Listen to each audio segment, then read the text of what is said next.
نحمدہ ونصلی علی رسولہ الکریم۔ عاشورے کے روزے کے حوالے سے سوالات آ رہے ہیں بہت زیادہ۔ بھائیوں کا تقاضا ہے کہ اس کے بارے میں کوئی فیصلہ کن بات وہ سامنے آنی چاہیے، کیونکہ علماء کا اس میں اختلاف ہے۔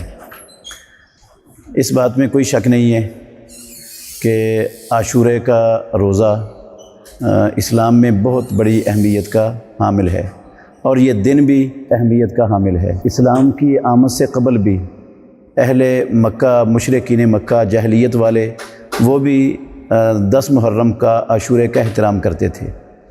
یہودی بھی کرتے تھے۔ ان کے احترام کرنے کی وجہ یہ تھی کہ موسیٰ علیہ السلام اور ان کی قوم کو اللہ نے نجات دی تھی 10 محرم کو۔ فرعون اور اس کی قوم کو غرق کیا تھا، تو انہوں نے موسیٰ علیہ السلام نے روزہ رکھا تھا، تو وہ بھی روزہ رکھتے تھے شکرانے کے طور پر۔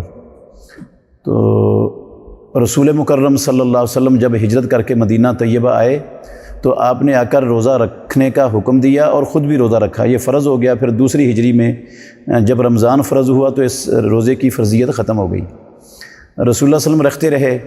جیسے جیسے اسلام مکمل ہوتا گیا، یہودیوں کی مخالفت کا اکثر معاملات میں حکم ملتا گیا، تو صحابہ نے یہ سوال اٹھایا کہ اللہ کے نبی، یہودی بھی اس دن کی تعظیم کرتے ہیں، ہم بھی روزہ رکھتے ہیں، تو یہ تو ان کی مشابہت ہو رہی ہے۔ تو رسول مکرم صلی اللہ علیہ وسلم نے یہ بات مد نظر رکھ کر یہ اعلان فرما دیا۔ صحیح مسلم شریف کی یہ حدیث ہے، لَإِن بَقِيتُ إِلَىٰ قَابِلٍ لَأَصُومَنَّ التَّاسِعَ، اگر میں آئندہ سال تک زندہ رہا تو میں ضرور بضرور 9ویں محرم کا روزہ رکھوں گا۔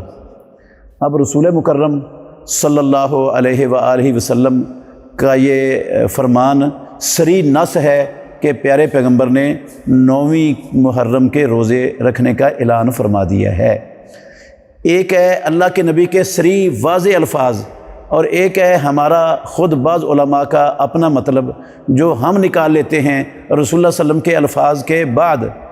تو اب دونوں چیزوں کو ہم مد نظر رکھیں تو یقینی بات ہے کہ ہر مسلمان اس کے لیے رسول اللہ صلی اللہ علیہ وسلم کے فرمان کو ہی اہمیت حاصل ہے، وہی رسول اللہ صلی اللہ علیہ وسلم ہی اس قابل ہیں کہ ان کی بات کو ترجیح دی جائے۔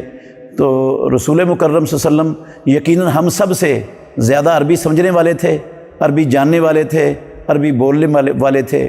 اللہ کے نبی یہ لفظ بھی بول سکتے تھے کہ میں 9 محرم کا روزہ بھی رکھوں گا۔ یہ بھی کے لفظ کا ترجمہ بھی آپ کو عربی میں آتا تھا۔ یا یہ بھی کہہ سکتے تھے کہ میں 10 محرم کے ساتھ 9ویں کا روزہ بھی رکھوں گا۔ جب رسول اللہ صلی اللہ علیہ وسلم کی زبان مبارک سے کوئی ایسا لفظ نہیں نکلا جس کا ترجمہ بھی ہو یا جس کا معنی ساتھ ہو، اللہ کے نبی نے یہ لفظ بولے ہیں کہ میں 9ویں کا رکھوں گا، تو پھر جو ہے نا وہ ہمارے بعض اہل علم کا یہ اصرار کرنا کہ 10ویں کے ساتھ رکھنا ہے یا 10ویں 11ویں کا رکھنا ہے، تو یہ اصرار جو ہے نا وہ مرجو بات ہے، یہ درست نہیں ہے۔ یہ رسول اللہ صلی اللہ علیہ وسلم سے جو ہے نا وہ بڑھ کر اپنے آپ کو عربی دان ثابت کرنے کے مترادف ہے۔ رسول مکرم صلی اللہ علیہ وسلم کے بعد عبداللہ بن عباس رضی اللہ عنہما جو اس حدیث کے راوی ہیں، 2 فتوے ہیں ان کے۔ ایک فتویٰ تو یہ اہل علم لوگوں کے سامنے پیش کرتے ہیں، دوسرا نہیں کرتے، جو صحیح مسلم میں امام مسلم رحمۃ اللہ علیہ نے درج کیا ہے۔ ان سے پوچھا کسی پوچھنے والے نے، سائل نے، کہ 9 محرم کا روزہ اب کب کیسے رکھنا ہے، کب رکھنا ہے؟ چونکہ رسول اللہ صلی اللہ علیہ وسلم کو تو موقع نہیں ملا، اگلے سال آپ زندہ نہیں رہے۔ تو عبداللہ بن عباس رضی اللہ عنہما نے کہا کہ آپ مسئلے پوچھ لیتے ہو، عمل کرنا نہیں ہوتا آپ نے؟ تو انہوں نے کہا کہ میں نے عمل کرنے کے لیے پوچھا ہے۔ تو کہنے لگے گنو پھر۔ تو انہوں نے گننا شروع کیا، 1 2 3 4 5 6 7 8 9 تک جب پہنچے نا، تو عبداللہ بن عباس نے کہا اس دن عاشورے کا روزہ رکھنا ہے، یہ 9 تاریخ کو۔ اس سائل نے کہا کیا رسول اللہ صلی اللہ علیہ وسلم اسی دن رکھتے تھے؟ تو انہوں نے کہا ہاں۔ جب رسول اللہ صلی اللہ علیہ وسلم نے اعلان کر دیا کہ 9 کا رکھنا ہے، تو پھر 9 کا ہی رسول اللہ صلی اللہ علیہ وسلم کا عمل ہو گیا۔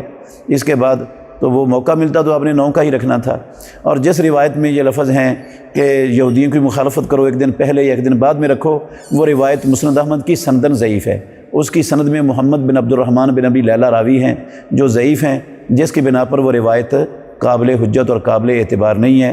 تو رسول اللہ صلی اللہ علیہ وسلم کا یہ فرمان صریح نص ہے 9ویں کا روزہ رکھنے کا، تو ہمیں اللہ کے نبی کے الفاظ کو ہی مد نظر رکھ کر اس پر عمل پیرا ہونا چاہیے، نہ کہ اپنے پاس سے ہم جو ہے نا وہ صغرے کبرے ملائیں اور اپنے پاس سے مطلب نکال کر اللہ کے نبی کے الفاظ کو معطل کر دیں۔ اللہ سمجھنے کی اور عمل کرنے کی توفیق عطا فرمائے۔